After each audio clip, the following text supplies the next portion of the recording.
pessoal. Hoje eu vou falar de um artigo mais de onconefro, que são as nefropatias cristalinas secundárias às imunoglobulinas monoclonais. E é um artigo que tem 4 autores, basicamente. São 2 nefrologistas, um patologista e um que é hemato e imunologista. Tá? É uma mini revisão do Kidney International. Antes de começar falando da nefropatia cristalina em si, eu vou falar um pouquinho sobre as cadeias leves das paraproteinemias que tem relação, né? A patogênese dela começa primeiro porque as cadeias leves elas têm um baixo peso molecular, elas são comuns nas paraproteinemias, elas são filtradas nos capilares glomerulares, reabsorvidas e metabolizadas nas células do túbulo proximal pelo receptor endocítico megalina-cubulina. A tubulopatia proximal é geralmente observada num cenário de mieloma mais sintomático, que produz muita cadeia leve e tem muita endocitose dessas cadeias. E justamente o excesso de cadeias livres vai gerar a toxicidade das células tubulares proximais. Então, quanto mais cadeia livre, mais inflamação e fibrose intersticial nesse contexto. E tem esse figura aqui que é bem interessante, mostrando a filtração das cadeias leves e passando ao longo dos túbulos. No túbulo proximal, dando um zoom, a gente vê que as cadeias elas são internalizadas através do complexo cubulina-megalina. Essa endocitose faz com que os lisossomos destruam essas cadeias leves. E, no entanto, quanto maior o acúmulo de cadeias leves, maior a tendência dos lisossomos não terem a capacidade de destruí-las. E com isso, existe uma ativação dessa via do redox, que vai ativar o NF-κB e, consequentemente, aumentar a transcrição de interleucinas e TGF-beta, que vão fazer 2 coisas basicamente. A apoptose das células tubulares proximais, isso vai gerar o Fanconi proximal, ou o Fanconi parcial, ou mesmo total, e depois vai ativar os fibroblastos, gerando uma fibrose renal progressiva. Mas também essas cadeias leves, ao longo dos túbulos, elas se ligam às proteínas de Thom-Horst, que hoje também são chamadas de uromodulinas, que vão causar a formação de cilindros de cadeias leves. Esses cilindros eles se acumulam no túbulo contorcido distal e, dependendo de alguns fatores precipitantes, como desidratação, uso de diuréticos, principalmente furosemida, contrastes iodados, até algum tipo de infecção, principalmente urinária, esses cilindros se tornam mais viscosos e geram também uma toxicidade no túbulo distal. Inicialmente causam uma atrofia do túbulo através de uma inflamação. Essa inflamação chama mais células de defesa, isso gera mais inflamação, até formação de células gigantes, dependendo da biópsia que a gente fizer. E no final das contas isso vai causar uma fibrose também intersticial. Então a gente tem essas 2 coisas em relação aos mielomas, muita produção de cadeias leves, tanto uma tubulopatia proximal quanto da cilindrura do túbulo distal. Agora, passando a falar um pouco mais em relação, em relação às nefropatias cristalinas, ela já é uma apresentação diferente, que também surge na tubulopatia proximal, por cadeias leves, que é frequentemente associada a distúrbios linfoplasmocitários de baixo grau, como a gamopatia de significado renal, que ela pode ser acompanhada de Fanconi parcial ou total, e uma característica peculiar da tubulopatia proximal por cristais é a resistência à proteólise pelos lisossomos. Isso gera um acúmulo intracelular muito maior do que das cadeias leves. E esses depósitos de cristais eles têm algumas formas geométricas, como agulha, romboide, retangular e outras variadas. São lesões geradas por medicamentos, distúrbios metabólicos ou até mesmo hereditários e paraproteinemias. Mas nesse artigo em questão, vai ser mais relacionado às paraproteinemias. A cristalização dessas imunoglobulinas monoclonais ela se dá no retículo endoplasmático dos plasmócitos e dos linfócitos, e as imunoglobulinas monoclonais, elas cristalizadas, elas são compostas basicamente por imunoglobulinas intactas mesmo, que elas são compostas pelas 2 cadeias leves e 2 cadeias pesadas. Mais comumente, a deposição de IgG-kappa. Isso é uma coisa interessante no artigo também. As imunoglobulinas cristalizadas no extravascular, elas são compostas basicamente por cadeias livres, principalmente cadeias kappa. E a cristalização ela pode ser localizada num órgão ou generalizada em 2 ou mais órgãos. As nefropatias cristalinas, elas são raras, resultantes da precipitação de imunoglobulina monoclonal em cristais dentro do rim. Atualmente, ela está incluída no espectro de lesões patológicas de gamopatia monoclonal de significado renal, e elas são mais causadas por plasmócito do que pelas células B. São raras ocasiões que surgem no contexto de alta proliferação de células B em massa tumoral, ela é mais relacionada ao mieloma do que aos linfomas, e podem ser divididas em duas categorias básicas: cristais intra ou extracelulares. E esses intracelulares ele têm um declínio mais lento da taxa de filtração e um prognóstico mais favorável, que eu vou mostrar ao longo desse artigo, essa parte da clínica. Essa figura é interessante mostrando todos os acometimentos dos cristais. Então, a gente tem acometimento de cristal intracelular e extracelular. Intracelular, a gente vê acúmulo nos podócitos, causando podocitopatia, que vai ter síndrome nefrótica. Tem acúmulo também dentro dos estiócitos, são um tipo de células de defesa que estão permeando os túbulos, isso vai se chamar histiocitose por cristais. Tem também acúmulo de cristais dentro das células do túbulo proximal, que mimetiza muito das cadeias leves do mieloma, e tem o extravascular, né? Quer dizer, o extracelular. Pode se acumular dentro de vasos, causando tipo vasculite mesmo. Aí tem formação de cristalglobulinemias, que também vou falar mais para frente. Acúmulo dentro dos tufos glomerulares, aí já se chama uma outra entidade do que a cristalglobulinemia. Tem mais relação com a crioglobulinemia do que com a cristalglobulinemia. E também tem um acúmulo dentro do tubo distal pela ligação com a uromodulina, que vai mimetizar aquelas cadeias leves que eu mostrei nos slides anteriores, que é um depósito de cristais no túbulo distal. Então, tem 6 entidades que eu vou falar um pouco de cada uma. Então, a gente tem a nefropatia por cristais através do depósito de imunoglobulina monoclonal, que se divide em cristais intracelulares e extracelulares. Passando para os intracelulares, a gente tem 3 entidades: as podocitopatias, por lesão dos podócitos, histiocitose por acúmulo dentro dos estiócitos e acúmulo dentro do túbulo proximal, causando tubulopatia proximal por cadeia leve com depósito de cristais. A primeira que eu vou falar é a tubulopatia proximal, que ela é a mais comum das entidades. Ela é definida por inclusões cristalinas no túbulo, que a gente pode ver na microscopia óptica, IF ou eletrônica. É a lesão tubular frequente, com pouca inflamação intersticial, muito associada a depósito de cadeia leve, principalmente capa.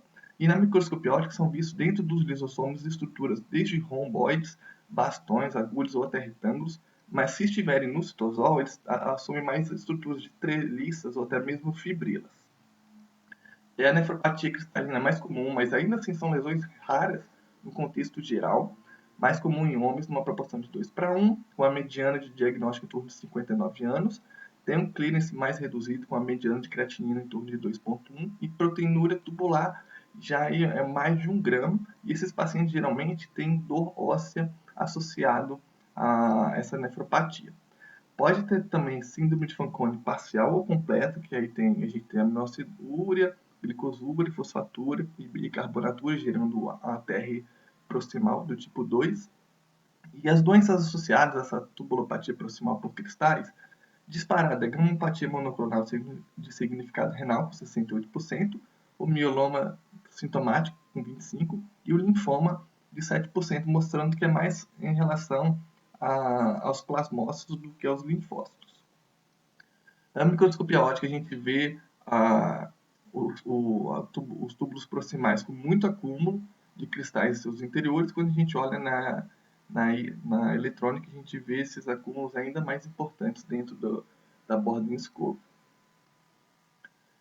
Em relação à podocitopatia cristalina, ela é definida pela deposição de cristais nos podócitos e é visto gesto em 2/3 dos casos, sendo 67% colapsante, 7% pontilísio e 27% no NOAS. O padrão de gesto provavelmente é secundário à lesão dos podócitos por essas inclusões de cristais intracitoplasmáticas. O diagnóstico de gesto primário não é incomum se não forem realizadas IF ou microscopia eletrônica.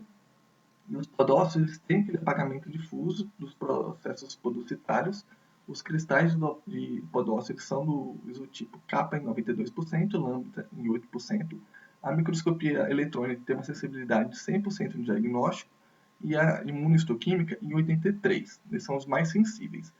Na IF, se fizer IF em tecido congelado, já cai a sensibilidade para 12%, e se fizer IF com parafina e protease, sobe para 77%. Daí a importância de fazer eletrônico para dar o diagnóstico correto dessa podostopatia e não dar um diagnóstico de GESP primário. Alguns glomérulos eles são normais na microscopia óptica no PAS, mas no azul de toluidina a gente pode ver algumas inclusões de cristais, mas isso daí já é menos comum. Em relação à clínica, a gente tende a ter uma proteinúria nefrótica, principalmente através das cadeias leves e albuminúria.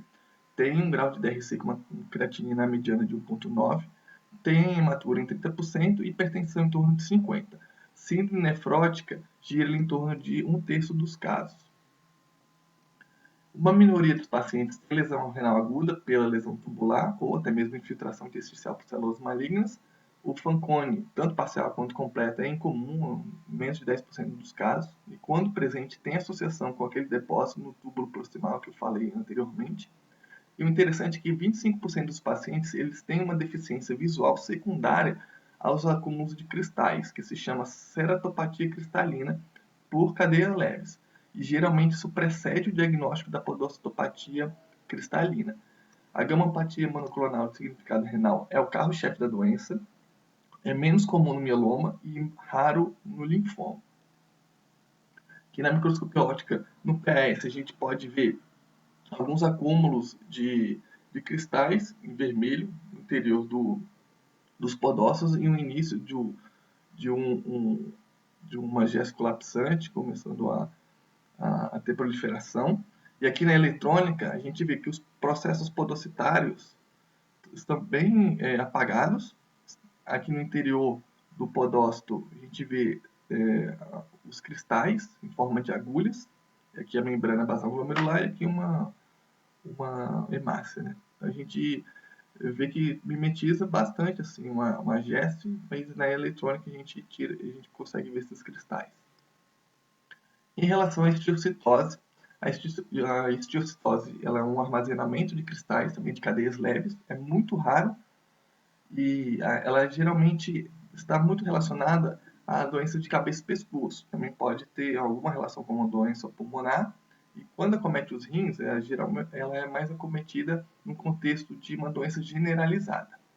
Menos de 10% dos casos envolvem o rim e caracteriza-se como uma infiltração renal por estiócitos cristalizados dessa imunoglobulina monoclonal e tem uma fibrose intersticial já de uma gravidade variável. Os estiócitos eles estão presentes no interstício. Em casos raros, eles envolvem o lume capilar em um mesanjo, podendo até ter uma associação com a crioglobulinemia, que eu vou falar mais para frente. A histiocytose glomerular pode ser distinguida da glomerulonefrite crioglobulinêmica tipo 1 pela ausência de cristais dentro dos vasos ou mesmo de depósitos densos. Essa histiocytose renal é associada a doenças generalizadas, cadeias leves são, na sua maioria, do subtipo kappa, mais comum em homens, e surgem no contexto de um paciente com DRC ou uma lesão renal aguda. Se houver associação com Fanconi, tem uma proteinúria tubular e também um overlap com aquela entidade que eu falei anteriormente da tubulopatia proximal por cristais. Em relação à microscopia óptica, a gente vê muitos estiócitos no intestício, e quando a gente olha na microscopia eletrônica, o estiócito está cheio de cristais de formas variadas, desde romboide, também bastão, então que dá o diagnóstico mais preciso dessa microscopia eletrônica. Então, como eu falei, as duas entidades do predomínio dos cristais intracelulares, acabei de falar, a gente vai passar para os extracelulares. As três entidades que eu acabei de falar, a tubulopatia proximal, os podócitos e os estiócitos, os três têm cadeias leves, usualmente kappa. Lembrar que a podocitopatia tem lesão de córnea e a histiocytose tem um envolvimento extrarrenal bem importante. As três, o que predomina é gamopatia monoclonal de significado renal em relação ao mieloma e mais raro ainda em relação ao linfoma. E agora eu vou passar por essas três entidades que são mais relacionadas aos cristais extracelulares. são 3 entidades. A glomerulonefrite crioglobulina anêmica, a nefropatia por cadeia leve lá no túbulo distal e a nefropatia por cristalglobulina. Essa cristoglobulina, na verdade, ela mimetiza uma vasculite, né? Ela é uma manifestação rara por uma discrasia plasmática caracterizada por cristalização de imunoglobulinas monoclonais na microvasculatura sistêmica, com lesão vascular e danos de múltiplos órgãos. A apresentação clínica mimetiza bastante a vasculite ou mesmo a MAT. Então, a gente tem lesão em peles, desde úlceras, renal, gangrenas, etc., com lesão renal aguda, poliartralgia, até mesmo anemia hemolítica microangiopática. Histologicamente, tem os precipitados cristalinos de imunoglobulina monoclonal e eles podem também vir associado a uma glomerulonefrite crioglobulinêmica do tipo 1. Nessa nefropatia cristalglobulinêmica, ela também pode ocorrer, né, na verdade, uma trombose vascular ou mesmo glomerular em 2/3 dos casos pela precipitação dos cristais que geram lesão endotelial. Isso pode ser até equivocadamente diagnosticado como uma MAT, simplesmente. A mediana de idade do diagnóstico é em torno de 56 anos, predomina o sexo masculino em 55% dos casos, 73% é relacionado também a gamopatia monoclonal de significado renal e 27% mieloma não sintomático.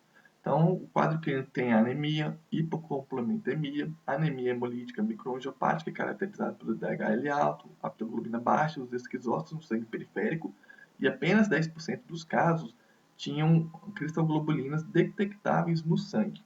E o curso clínico é bem importante, com uma lesão renal aguda, com a mediana de creatinina de 4,7, sendo que 80% dos pacientes precisavam de hemodiálise, com uma proteinúria leve. A síndrome nefrótica é raro nessa cristalglobulinemia, e a hematura é presente em 2/3 dos casos, com manifestações extrarrenais em 91% dos pacientes, sobretudo em pele, que predominava em mais de 70%, bem mimetizando vasculite mesmo. Quando a gente olha na microscopia óptica, a gente vê os depósitos dos cristais, tanto nos capilares glomerulares, quanto também nas arteríolas fora do capilar.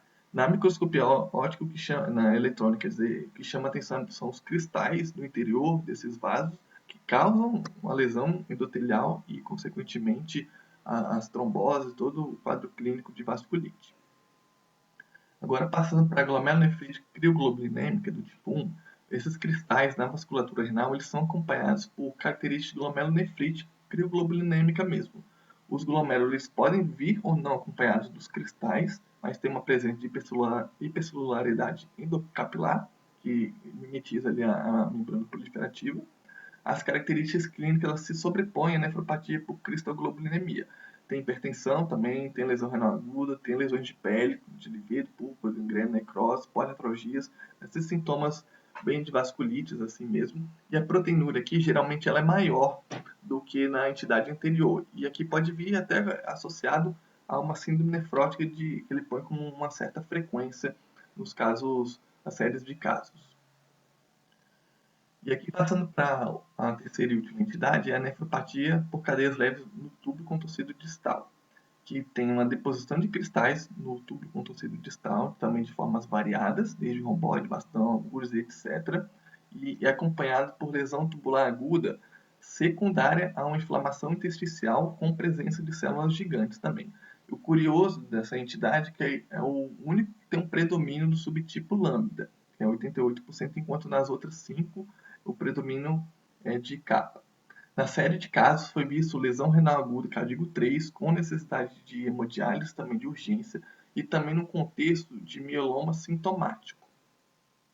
Na microscopia óptica, que a gente nota são os acúmulos de cristais nos túbulos proximais, a gente não vê no compartimento vascular, quando tem a visão da eletrônica dentro do túbulo, todos aqueles tipos de cristais, romboide, agulha, bastão, que é o que chama a atenção também na eletrônica.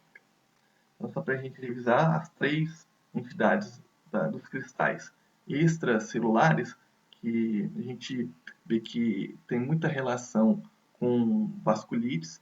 O que chama atenção é que na crioglobulinemia a gente tem muita lesão renal aguda.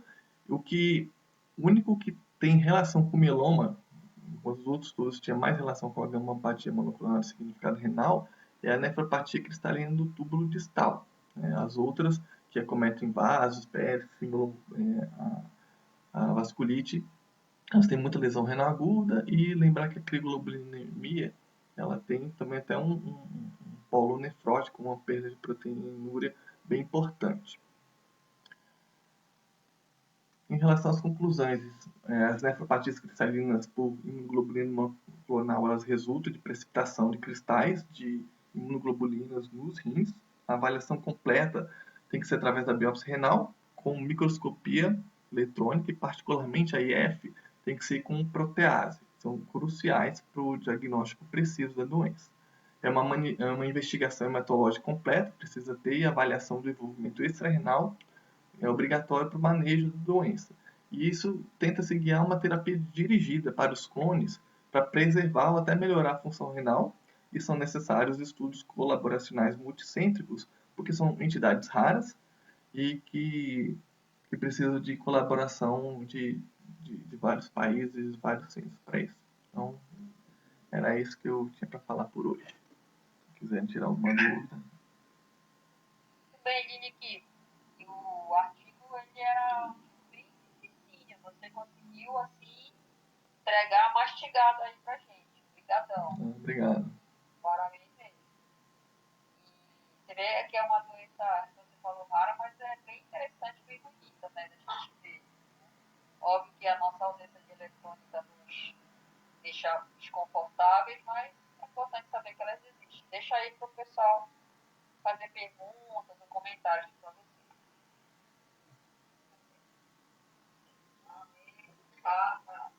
Não, na verdade eu achei interessante a podoscopia, né? Até comentei com a doutora Nora que você estava explicando, porque a gente às vezes vê, hoje eu atendi 2 casos de pacientes com idade avançada e tudo, diabetes, hipertensão até, só que eles abriram como síndrome nefrótica e como uma geste primária, né? E nessa situação a gente não tinha microscopia eletrônica. Tendo em vista que não necessariamente a eletroforese vai detectar essa imunoglobulina monoclonal, esses pacientes podem ter, né, esse acometimento. Se a gente não fizer eletrônica, a gente pode estar deixando passar. Interessante esse caso. A gente não. A gente realmente. As situações assim. Extremas, a gente tem. A eletrônica realmente cabe, né? Então, realmente o diagnóstico de GES por síndrome nefrótica numa paciente mais velho, né, eu acho que realmente para a gente dizer que é primária, teria que ter uma eletrônica mesmo. São coisas que nos faltam, né? Mas, E essa aqui, Cristoglobulinemia. às vezes ela mostrou que pode estar acontecendo junto com a glomerulonefrite crioglobulinêmica, né? Pode ter os dois. Isso. E a glomerulonefrite crioglobulinêmica, ela tem normalmente o espectro da membrana proliferativa, e ele falou alguma coisa de detectar a crioglobulina ou não? Se isso é obrigatório ou não, não sei. Ele não comenta isso no artigo, de detectar a crioglobulina no sangue periférico. O que ele diz é que se tentar achar a cristalglobulina, não vai, raramente vai achar isso no sangue periférico. Mas em relação à crio, a gente geralmente faz o diagnóstico da crio também com detecção do sangue periférico, né? Mas aqui no caso ele não comentou sobre isso não. Mas faz sentido o que você está falando. fala, Mari. Henrique, parabéns. Adorei. Obrigado. Achei muito legal mesmo o artigo. Parece realmente ser bem difícil. Eu fiquei curiosa em relação à imunistoquímica. Desculpa a ignorância, mas eu queria saber se ele falou alguma coisa do que viria na imunistoquímica, que ele colocou como sendo mais sensível para o diagnóstico. Mas aí eu fiquei curiosa, principalmente porque, pelo menos para mim, é mais fácil ter acesso à imunistoquímica do que eletrônica. Então, acaba que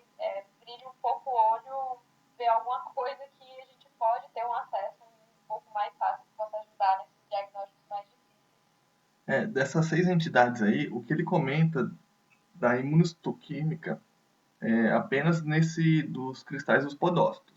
Nas outras 5 entidades ele não comenta, ele fala só eletrônica e F, principalmente com o uso da protease. Mas a imunistoquímica mesmo, dessa revisão, ele só fala que daria para usar, pelo menos aparentemente, nesse do acúmulo do podócito.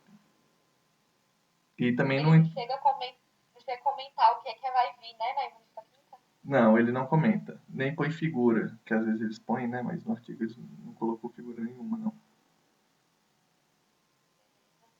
Mas a gente, teoricamente, iria esperar alguma coisa assim, de caso era lâmina, era capa, né? Que era mais... É, isso. Todas são capa, exceto uma que é desses cristais distais aqui, que aí é lâmina.